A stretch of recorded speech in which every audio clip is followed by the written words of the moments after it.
La abandonaron en su momento más vulnerable, justo después de que los médicos le dijeran que nunca podría ser madre. Todd, su esposo, se fue sin mirar atrás y en poco tiempo esperaba un hijo con otra mujer. Pero el destino tenía un plan distinto. En un rincón olvidado de Arizona, Jessica encontró el amor, la fuerza, y lo imposible se volvió realidad. Pero escuchen bien cómo dio un giro inesperado esta historia, y por qué, al final, la justicia encontró su camino. Desde fuera, todo parecía perfecto. Una boda primaveral en Texas, un vestido de encaje blanco, un novio sonriente que juraba amor eterno. Las fotos colgadas en la sala de estar.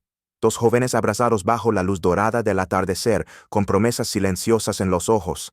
Jessica Brooks creció creyendo que la vida seguía un orden claro. Amor, matrimonio, hijos, felicidad. Y por eso, cuando se casó con Todd Grayson, su novio del instituto convertido en exitoso abogado, creyó que todo estaba en su sitio. Los primeros meses fueron dulces. Las risas en la cocina, los paseos al atardecer, los planes para decorar la habitación del futuro bebé. Jessica recortaba imágenes de cunas y papeles pintados, guardándolos en una carpeta con la palabra mañana. Pero ese mañana no llegaba. Al principio fue una sospecha silenciosa, luego visitas al médico, análisis, pruebas.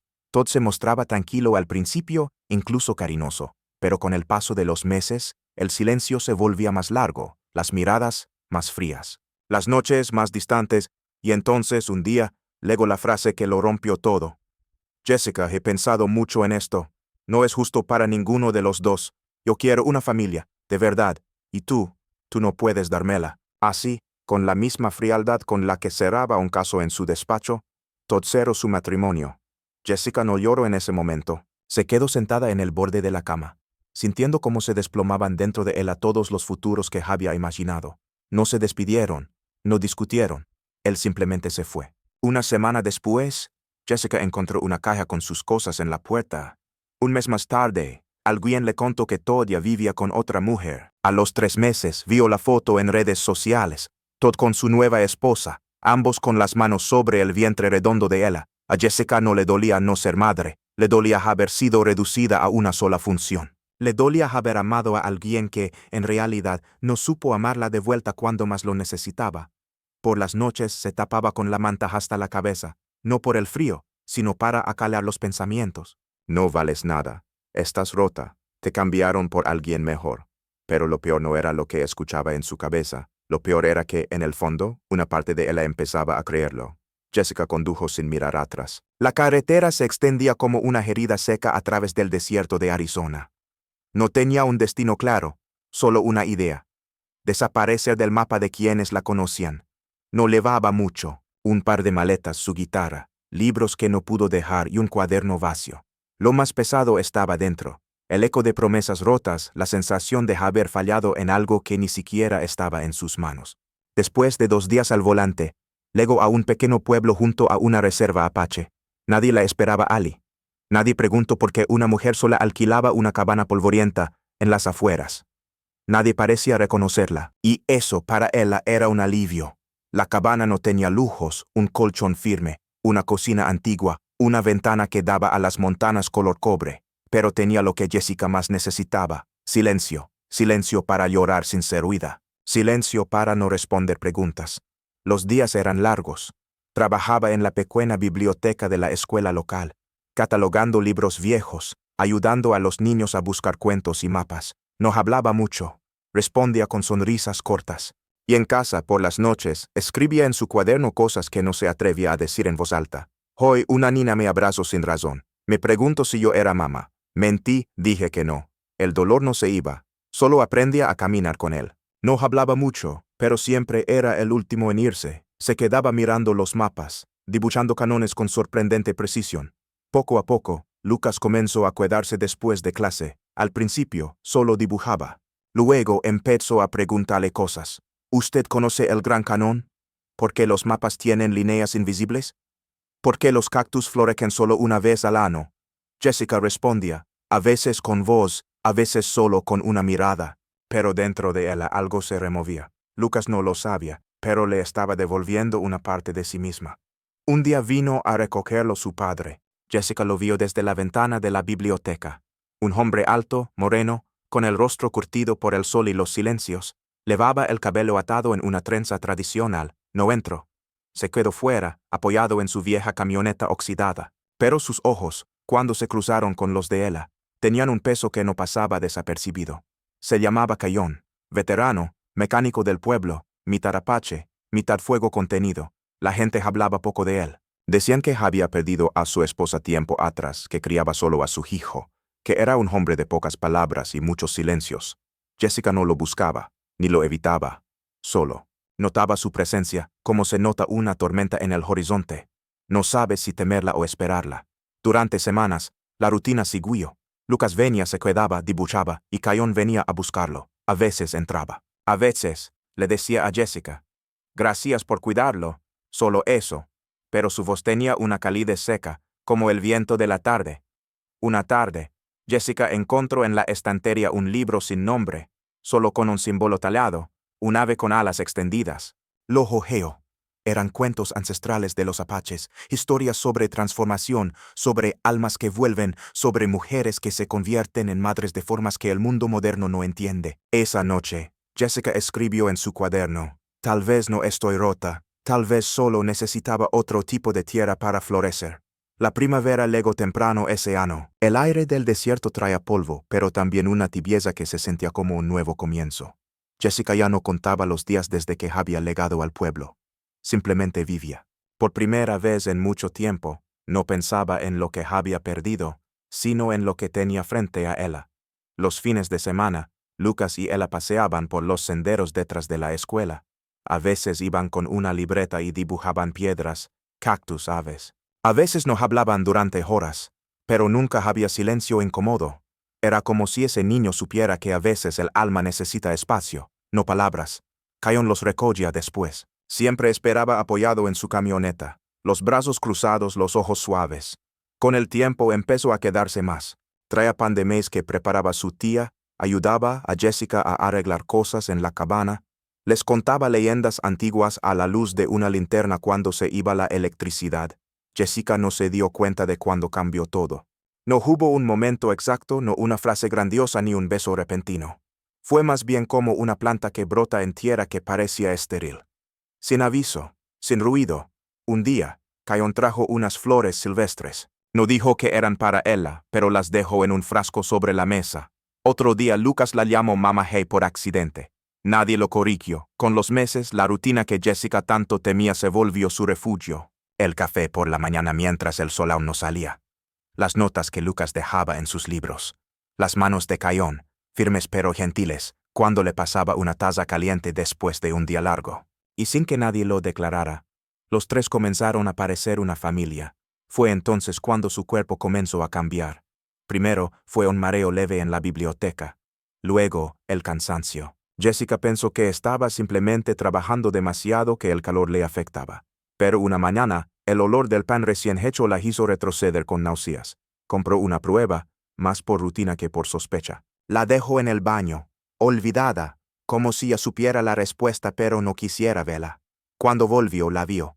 2 líneas, no gritó, no se llevó las manos a la boca, no cayó de rodillas, solo apoyó la espalda contra la pared y se quedó quieta, sintiendo cómo el mundo cambiaba sin moverse. Fue al médico en silencio. Escuchó sus palabras como si vinieran desde lejos. Estaba embarazada, sin tratamientos, sin medicamentos, sin milagros artificiales. A veces, el cuerpo escucha cuando el alma deja de gritar, dijo el médico mientras le entregaba la primera ecografía. Esa noche, no escribió nada en su cuaderno. En vez de eso, salió al porche, se cubrió con una manta y miró las estrellas durante horas, agradeciendo sin decir una sola palabra.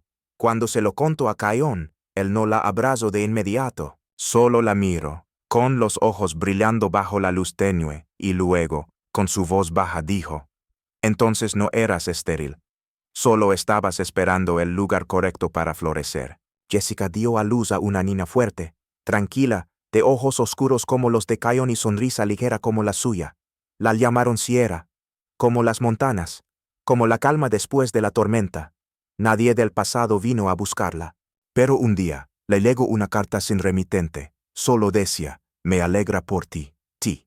Jessica no la guardó.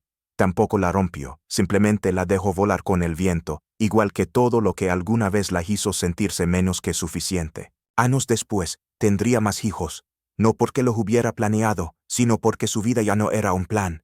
Era tierra fértil, por fin. Y lo que una vez le dijeron que nunca sería, ahora era su verdad. Madre, mujer, raíz firme en medio del desierto. Era uno de esos días en que el cielo parece más grande que de costumbre. El festival escolar de primavera reunía a todo el pueblo. Había mesas con comida casera, niños corriendo con coronas de papel, padres hablando entre risas. Jessica ayudaba a organizar el rincón de lectura, mientras Sierra, ya de 5 años, pintaba mariposas en una hoja gigante. Lucas, que ya era adolescente, dirigía a los más pequeños en una obra de teatro sobre las estaciones del año. Keon supervisaba el sonido. Era un día tranquilo, lleno de cosas pequeñas que, juntas, formaban algo hermoso.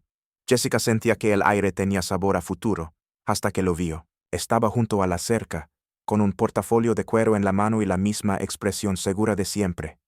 Todd, más canas en las sienes, pero la misma postura recta, la misma mirada inquisitiva. Su traje gris parecía fuera de lugar entre los colores del festival.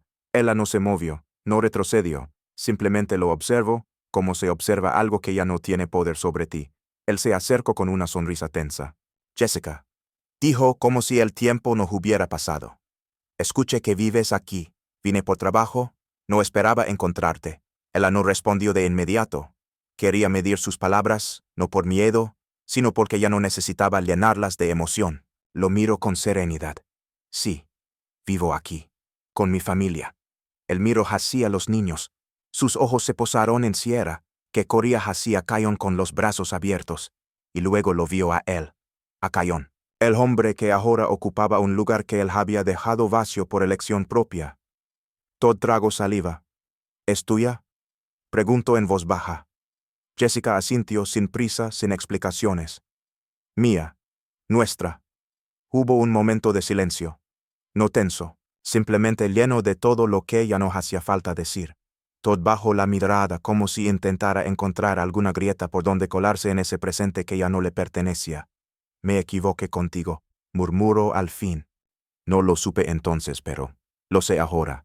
Jessica no sonrió, no mostró rabia ni alegría. Solo lo miró con compasión, no por lo que era, sino por lo que nunca había sido capaz de ver. Lo que no supiste entonces, respondió con voz firme, fue como amar más allá de lo que esperabas recibir. Keon apareció junto a ella, sosteniendo la mano de Sierra. Su presencia no era amenazante, era natural, como una raíz que creció sin permiso, pero con razón. Todd lo miró, luego miró a Jessica, y en ese momento entendió algo que ni las disculpas ni los recuerdos podían cambiar. Cuídate, dijo él y se fue sin volver la cabeza.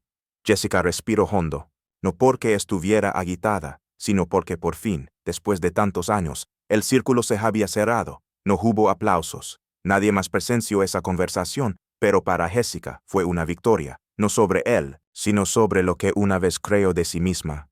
Camino de regreso al rincón de lectura. Se agachó junto a Sierra, le apartó un mechón de cabello del rostro y le preguntó, ¿te diviertes? Mucho, respondió la niña. ¿Ese señor era tu amigo? Jessica sonrió con suavidad. Fue parte de una historia vieja. Ahora estamos en otra página. Sierra volvió a sus dibujos, y Jessica la miró por un momento más, sintiendo en el pecho una ligereza nueva. El pasado ya no dolía. Solo quedaba lo esencial, la vida que había construido con sus propias manos. Fuerte, sencilla, real. El sol caía lento sobre las colinas. El cielo, teñido de tonos dorados y rosados, parecía abrazar la tierra con suavidad. Jessica estaba sentada en el porche, con una manta sobre las piernas, mientras Sierra, la mayor, pintaba a su lado con lápices de colores. A unos metros, los otros niños jugaban, reían, construían una torre de piedras junto al viejo árbol. «Mamá, ¿de verdad pensaste que nunca ibas a tener hijos?» La pregunta salió sin aviso, como suelen hacerlo las más profundas. Jessica no se sorprendió. Solo la miró con ternura. Lo pensé, sí. Durante mucho tiempo creí que no era posible. ¿Y te dio tristeza? Jessica acarició su cabello y asintió con una pequeña sonrisa. Mucha. Pero a veces la vida tarda un poco más. Porque está preparando algo mejor de lo que imaginamos. Sierra no respondió. Solo se acomodó en su regazo, tranquila, como si esa verdad le bastara. Desde la cocina legaba la risa de Cayon con Lucas, y el sonido de una sartén en marcha. Afuera el viento suave agitaba las hojas. Jessica cerró los ojos un instante. Ya no sentía ausencia, no sentía vacío, solo gratitud. Porque lo que una vez creyó perdido, hoy vivía en los abrazos de 5 niños, en la mirada firme de un hombre bueno, y en la certeza de haber florecido en su tiempo. No fue madre por milagro, fue madre por destino y por amor.